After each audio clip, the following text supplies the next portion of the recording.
অধ্যাপক ডক্টর নিজামুল হক, আপনি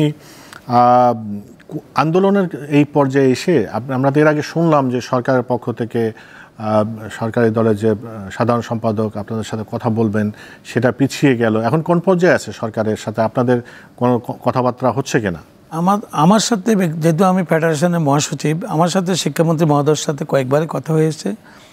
উনি প্রথম দিকে যেহেতু আমরা ওনার সাথে দেখা করেছি ফিজিক্যালি, এরপরে টেলিফোনও যোগাযোগ হচ্ছে। ওনারা চাচ্ছে আমাদের আন্দোলনটা আমরা যুক্তিগতটা তুলে ধরেছি এবং গত বৃহস্পতিবার সকাল 11টায় আমাদের বাংলাদেশ আওয়ামী লীগের সাধারণ সম্পাদক, সড়ক যোগাযোগ ও সেতুমন্ত্রী জনাব ওবায়দুল কাদের এমপি সাহেবের সাথে আমাদের 11টা বসার কথা ছিল। হঠাৎ আমরা প্রিপারেশান নিয়ে এসেছি যে আমরা 8-10 জন যাবো ফেডারেশন এবং ঢাকা বিশ্ববিদ্যালয় মিলে।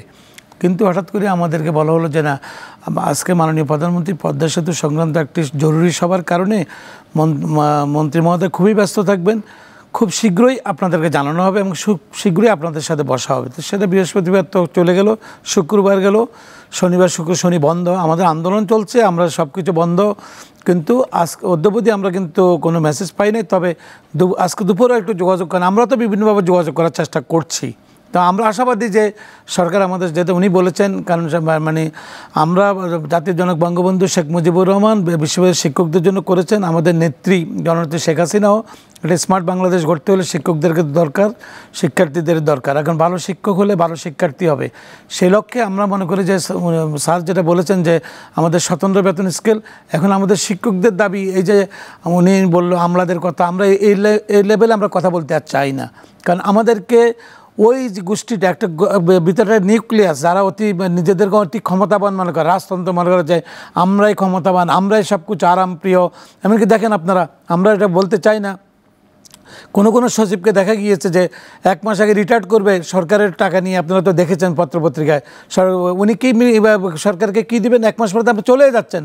এই যে কিছুদিন আগে একজনকে দেখেছি যে উনি বিদেশ গিয়েছেন, 5 স্টার হোটেলে থেকেছেন, বিজনেস ক্লাসে গিয়েছেন, উনি সরকারকে কী দিবেন? আমরা শিক্ষকরা সবসময় কন্ট্রিবিউট, রিটায়ার্ড হলেও একজন শিক্ষক যেভাবে কন্ট্রিবিউট করে সমাজকে, আজকে আপনি দেখেন বাংলাদেশে রিসার্চ করে আমাদের কৃষিতে আমরা কী পরিমাণ সাফল্য আমরা এনেছি। জাতির জনক বঙ্গবন্ধু শেখ মুজিব 73 সালে বুঝতে পেরেছে যে পৃথিবীর যতগুলো দেশ উন্নত হয়েছে, প্রথম কৃষি বিপ্লব করেছে, কৃষির উন্নতি করে তারপর শিল্প বিপ্লবে গিয়েছে। আমাদের কৃষিতে যে অসাধারণ সাফল্য, সেটা বঙ্গবন্ধু ওই সময় যে দিক নির্দেশনা দিয়েছিলেন, জার্মানি থেকে উনি আপনার চার্টার্ড প্লেনে করে আমার যন্ত্রপাতি এনে কৃষিতে যেভাবে 300 পাওয়ার টিলার এনেছে, তারপরে দিয়ে বিভিন্ন গভীর নলকূপ করে কৃষির সাফল্যটা এনেছে। বঙ্গবন্ধু যখন ক্ষমতায় 40 লক্ষ টন খাদ্য ঘাটতি ছিল আমাদের, উনি 7.5 কোটি লোক ছিল তখন। বঙ্গবন্ধু যখন মারা যান তখন আমাদের 40 লক্ষ টন খাদ্য উদ্ধৃত ছিল।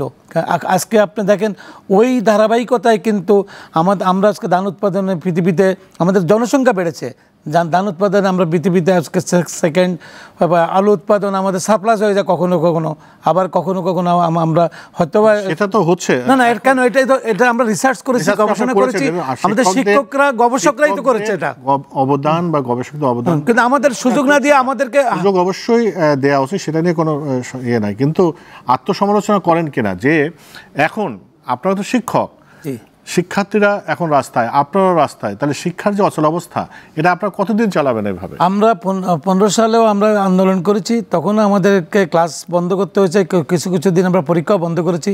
করোনা মহামারীর মধ্যেও তো আমরা যে আমাদের যে লসটা হয়েছে, আমরা সেটা কিন্তু স্পেশাল ক্লাস নিয়ে, অনলাইন ক্লাস নিয়ে আমরা সেটা করেছি। আমাদের দাবি পূরণ হয়ে গেলে আমাদের রেসপন্সিবিলিটি, সন্তানরা তো আমাদের শিক্ষার্থীদের জন্য, যেমন আমাদের আজকে 1 জুলাইতে ঢাকা বিশ্ববিদ্যালয়ে নতুন নববর্ষের শিক্ষার্থীরা 2 তারিখে নবীনবরণ ছিল বিভিন্ন ডিপার্টমেন্টে। কিন্তু ওই শিক্ষার্থীদেরও তো একটা কষ্ট যে আমি নতুন একটা বিশ্ববিদ্যালয়ে ভর্তি হলাম, আমি বিশ্ববিদ্যালয়ে যেতে পারছি না।